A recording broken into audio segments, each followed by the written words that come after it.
நேர்மின் குரலாய் பிரதிபலிக்கும் யோர்வாஷ் சேனலர்களுக்கு வணக்கம். தமிழகத்தில் கடந்த 40 நாட்களா தாவேகா ஆட்சி ரொம்ப சிறப்பா நடந்துட்டு இருக்குன்னு சொல்லிட்டு ஒரு தரப்பினரும், தாவேகா ஆட்சி ஆரம்பத்திலிருந்து பெரும் குளறுபடி என்று ஒரு தரப்பினரும் பல்வேறு விமர்சனங்கள் வந்து கொண்டிருக்கிறது. நாம் முதலில் பதிவிட்டது போல் காணொலியில் மட்டுமல்லாமல் சமூக ஊடகங்களில் தெளிவாக பதிவிட்டு இருந்தேன். குறைஞ்சபட்சம் 3 மாதங்கள் அல்லது 6 மாதங்கள் வரும் நம்ம டைம் கொடுத்தாதான் ஒரு ஆட்சியானது ஸ்டெபிலைஸ் பண்ண முடியும். கிட்டத்தட்ட திராவிட சிந்தாந்தத்தையோ உள்வாங்கிய தமிழக மக்கள், தமிழக அரசு மற்றும் அரசியல் இயந்திரம் ஒரு திராவிட சித்தாந்தத்தை மாற்று ஒரு அரசா அமைஞ்சிருக்கு 2026. இது உண்மையிலே வரவேற்கத்தக்க விஷயம். ஏனென்றால் எப்பவுமே ஒரு மாற்றம் இருந்தால் மட்டும்தான் மக்களுக்கான நல்ல விஷயங்கள் கரெக்டா போய் சேரும் அப்படின்றது மக்களோட எதிர்பார்ப்பு. இந்த மாற்றத்தை நோக்கி தான் மக்கள் தாவேகா தலைவர் திரு விஜய் அவர்களுக்கு பெருவாரியான வாக்குகள் வித்தியாசத்தில் ஜெயிக்கிறதுக்கான ஏற்பாடுகள் பண்ணாங்க, செஞ்சாங்க. அதே மாதிரி இவர் நிறைய வாக்குறுதிகள் நிறைய கொடுத்தாரு. கிட்டத்தட்ட எதிர்பார்க்க முடியாத வாக்குறுதிகள், 6 சிலிண்டர் அப்படின்ற விஷயம்லாம் மக்கள் எதிர்பார்க்கவே இல்லை. அப்படிலாம் சொன்னார். அந்த வாக்குறுதிகளை நிறைவேற்ற கண்டிப்பா டைம் வேணும். ஏன்னா மகளிர் உரிமை தொகை திமுக 2021 அறிவிச்ச உடனே கொடுத்தாங்களான்னு பார்த்தா கிடையாது. ஒரு 2-2.5 ஆண்டுகள் கழித்து தான் கொடுத்தாங்க. அப்படி இருக்கும் சூழல்ல இப்போ உடனடியாக வாக்குறுதிகள் நிறைவேற்றுங்கன்னு சொல்லி ஒரு தரப்பினரும், இந்த வாக்குறுதிகளுக்கு டைம் ஃப்ரேம் வேணும்னு சொல்லிட்டு இவங்க சொல்றதையும் பார்ப்போம்.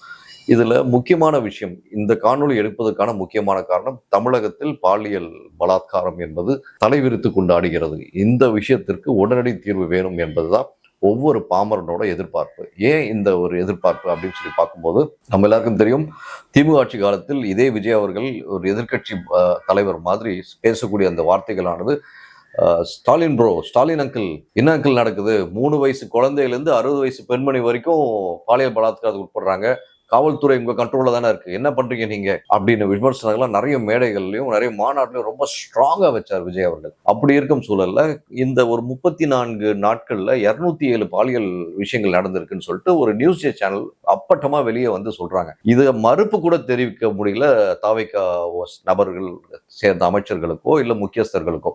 ஏன் மறுப்பு தெரிவிக்கல அப்படின்னு பார்த்தா உண்மைன்றதை அக்செப்ட் பண்ற மாதிரி ஆயிடுது இல்லையா? சோ இந்த சூழல் நம்ம கருத்தில் கொள்ள வேண்டிய விஷயம், இந்த 207 விஷயத்தை பதிவு பண்ணும்போது இதுல 207 106 குழந்தைகள் மேலான ஒரு பாலியல் பலாத்காரம் விஷயத்தை பதிவு பண்றாங்க. இதுல எத்தனை விஷயங்கள் பதிவாச்சு, எஃப்ஐஆரா இல்ல சிஎஸ்ஆரா அப்படின்னு பார்க்கும்போது அவங்களே அந்த சேனல்லே சொல்றாங்க, இதுல பெரும்பாலான கேஸ் ஃபைலே ஆகல, எஃப்ஐஆர்ல சிஎஸ்ஆர் கூட ஃபைல் ஆகாம இருக்குன்ற விஷயத்தை பதிவு பண்றாங்க. எஸ், அப்கோர்ஸ் உண்மை, 100க்கு 100 உண்மை அவங்க சொல்லக்கூடிய விஷயம். ஏனென்றால் தமிழ்நாட்டில் இன்று மட்டுமல்ல, கடந்த 16 ஆண்டுகளாக ஒரு சிஎஸ்ஆர் ஒரு காவல் நிலையத்தில் வாங்க வேண்டும் என்றால் ஒரு பாமரன், ஒரு குடிமகன் நடையா நடக்க வேண்டும். குறைஞ்சபட்சம் 5-6 முறை ஒரு சிஎஸ்ஆருக்கு மட்டுமே நடக்க வேண்டும். ஆன்லைன்ல சிஎஸ்ஆர் எடுத்துக்கொண்டு எல்லாம் சொல்லுவாங்க, ஏங்க நம்ம பிறந்ததுல ஆன்லைன்ல வந்துட்டோமா அப்படின்னு பார்த்தா சத்தியமா கிடையாது. மக்களோட எதிர்பார்ப்பு, மக்கள் டைரக்டா போய் பிசிக்கலா காவல் நிலையத்தில் போய் தங்களுடைய புகாரை தெரிவிக்கும் போது அவங்க எக்ஸ்பிரஷன்ஸோட சொல்லும் போது அவங்களுக்கான டெலிவரன்ஸ் கரெக்டா போய் சேர்த்து ஒரு சாட்டிஸ்ஃபேக்ஷன். இதே ஆன்லைன்ல பண்ணும்போது அது சாட்டிஸ்ஃபேக்ஷன் கிடைக்காது, கண்டிப்பா கிடையாது. சில படிச்ச நபர்கள், நல்ல பரீட்சை மாணவர்கள் ஆன்லைன்ல போட்டு கம்மன் உட்காந்துறாங்க சிஎஸ்ஆர். ஆனா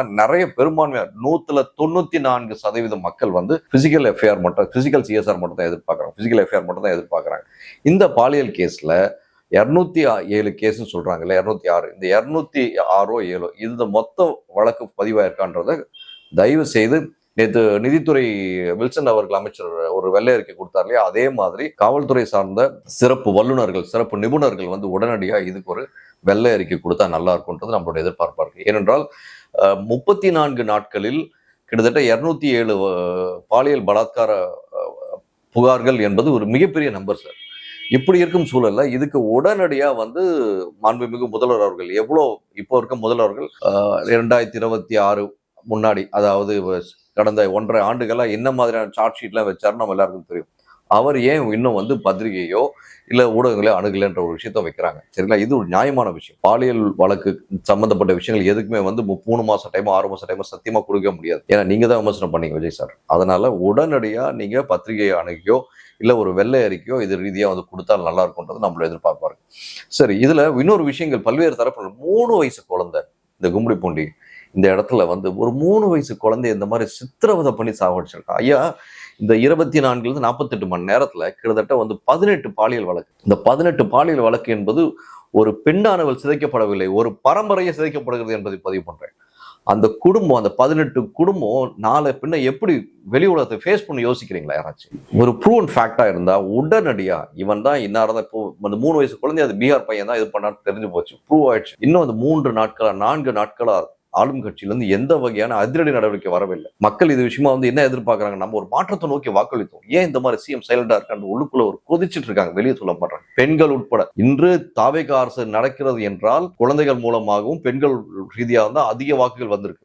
குழந்தைங்க வீட்டுல வந்து பெத்தவங்களை ஃபோர்ஸ் பண்ணி, தாத்தா பாட்டியை ஃபோர்ஸ் பண்ணி, அத்தை மாமா ஃபோர்ஸ் பண்ணி ஓட்டு போட்டதால தான் இன்னைக்கு தாவேகா அரசு ஆட்சியில இருக்கு. அப்படி இருக்கும் சூழலில் ஒரு 3 வயது குழந்தையை சிதைத்து இருக்கிறார்கள். அப்படிப்பட்ட ஆளை இன்னும் உயிரோட நீங்க வச்சிருக்கீங்கன்னா என்ன மாதிரியான அரசு? சிங்கப்படைன்னு சொன்னீங்க சார். சார் உண்மையிலேயே வந்து சிங்கப்படைக்கு என்னோட சமூக ஊடகங்களை பாருங்க, நம்மளுடைய சேனல்லையும் பாருங்க, அவ்வளோ வாழ்த்து தெரிவிச்சு நான் போட்டிருந்தேன், இல்லைன்னு சொல்ல. அதே சிங்கப்படை பெண்ணுக்கு உங்க கட்சியை சேர்ந்த ஒரு நபரை வந்து டிஸ்டர்ப் பண்றாருன்னு சொல்லிட்டு காணொலிகள் பார்க்க முடியுது.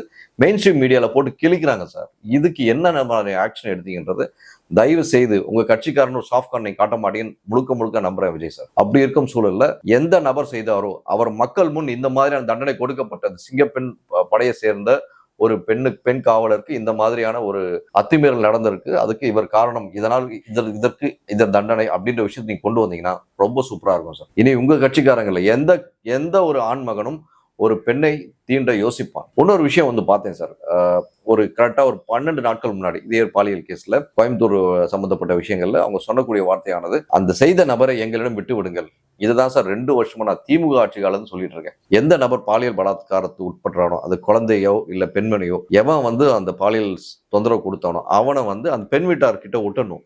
விட்டாதான் தெரியும் அவனுக்கு என்ன மாதிரியான தண்டனை அந்த குடும்பம் கொடுக்கும்னு சொல்லி. அப்போதாங்க அந்த குடும்பத்துக்கு ஒரு திருப்தி கிடைக்கும். சத்தியம் ஓரளவுக்கு ரொம்ப திருப்தி கிடைக்காது, ஓரளவுக்கு ஒரு 30% திருப்தி கிடைக்கும். அது திருப்தி கிடைக்கணும் தான் நாங்க எதிர்பார்க்கிறோம். ஏன்னா அந்த குடும்பம் நாளைக்கு வந்து சமூகத்தை ஃபேஸ் பண்ண அழுகுது, பயப்படுது. ஐயோ நம்ம வீட்டு பெண் வளர்ந்து இப்படி ஆயிடுச்சு, நம்ம வீட்டு பெண் குழந்தை இப்படி ஆயிடுச்சு, நம்ம வீட்டு பெண்மணி இந்த மாதிரி ஆயிடுச்சு அப்படின்னு சொல்லிட்டு சுற்றுமுட்ட இருக்கவங்க என்ன மாதிரி எல்லாம் பேசுவாங்க. அந்த பார்வையானது, அந்த வக்கர பார்வையானது அணுக முடியாது சார். இந்த விஷயத்தை கருத்தில் கொண்டு மாண்புமிகு சிஎம் அவர்கள் இதில் அது என காவல்துறைக்கான அமைச்சர் என்ற முறையில் மாண்புமிகு சிஎம் அவர்கள் உடனடி அதிரடி நடவடிக்கை எடுக்க வேண்டும் என்று தாழ்மை கேட்டுக்கொள்கிறேன். மீண்டும் இது போன்ற பாலியல் சம்பவங்கள் தமிழ்நாட்டில் இனி வரும் காலங்களில் நடக்கக்கூடாது என்பதை உத்தரவாதம் கொடுக்க வேண்டும். அப்படி மீறி நடந்தால் பொதுவெளியில் துபாயில் மேற்கத்திய நாடுகள் நடக்கும் போல் தண்டனைகள் கொடுக்கப்படும் என்ற விஷயத்தை சென்சிடைஸ் பண்ணீங்கன்னா இதை ஒன்ஸ் ஃபார் ஆல் கண்ட்ரோல் பண்ண முடியும்.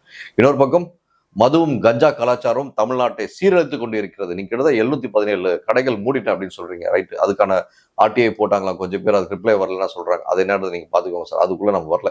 ஆனால் அப்படி இருக்கும் சூழல்ல இப்போ இந்த 207 புகார்கள் சொல்றாங்க இல்லையா, இந்த 207 புகார்ல கிட்டத்தட்ட 60ல இருந்து 65 புகார்கள் மது இந்த விஷயத்தாலதான் ஏற்பட்டிருக்கின்ற விஷயத்த வந்து அந்த ஒரு சேனல்காரன் சொல்றான்.